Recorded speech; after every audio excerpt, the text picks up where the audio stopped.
नीति, प्रत्यायोजित विधायन, सरकारी आश्वासन, राष्ट्रिय महत्त्वका जल स्रोत तथा सिँचाइ, भौतिक पूर्वाधार तथा यातायात, शहरी ध्यान आकर्षण गराइएको छ। यसै सन्दर्भमा सङ्घीय विभिन्न शीर्षकहरूको बजेट रोक्का रहेको छ। रोक्का रहेको अवधिमा चाहिँ हामीले अलिकति रिमार्केबल गरेको चाहिँ एउटा अब यो निर्माणको चाहिँ पुनर्निर्माणको क्रममा लान्छौँ र यी विषयको बारेमा र मन्त्रालयले गरिरहेको मन्त्रालय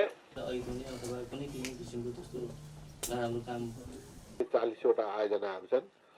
अब यसमा केही चाहिँ पुराना क्रमगत एनर्जी हेर्ने अनि बिहार युपीबाट पनि आएर इन्जिनियरिङ एसेसमेन्ट गरेर त्यसलाई चाहिँ डिजाइन एप्रोप्रिएट डिजाइन सहित यो चाहिँ लिन चाह्यो भने लिँदाखेरि त्यति तिर्ने हो कि दोस्रो चरणको काम हाम्रो गुरुयोजना अनुरूपको सम्पूर्ण काम सम्पन्न गर्न मिटिङ राख्यौँ।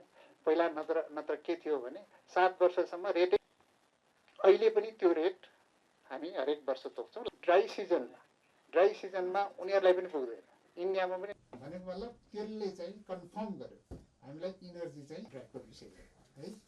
त्यो अब त्यो हामीले जनवरीदेखि मेसम्म हामीलाई पुग्दैन, त्यतिको मात्रै। गभर्मेन्ट कम्पनी थियो, अहिले चाहिँ पब्लिक भएको छ।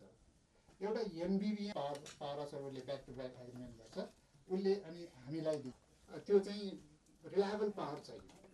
रिलायबल पावर सेप्टेम्बर 15मा म मन्त्री भएको, अगस्त चाहिँ त्यसपछि सेप्टेम्बर 8मा चाहिँ प्रस्ताव आयो पिटिसीको।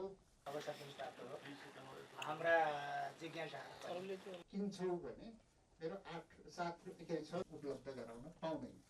जुन इम्पोर्टेड कोलबाट बनेको र त्यो पहिलेकै प्राइसमा उहाँले चाहिँ गर्नलाई रिक्वेस्ट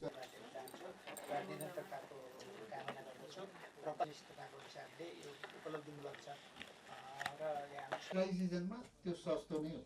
हामीलाई ट्राई सिजनमा 5 महिनालाई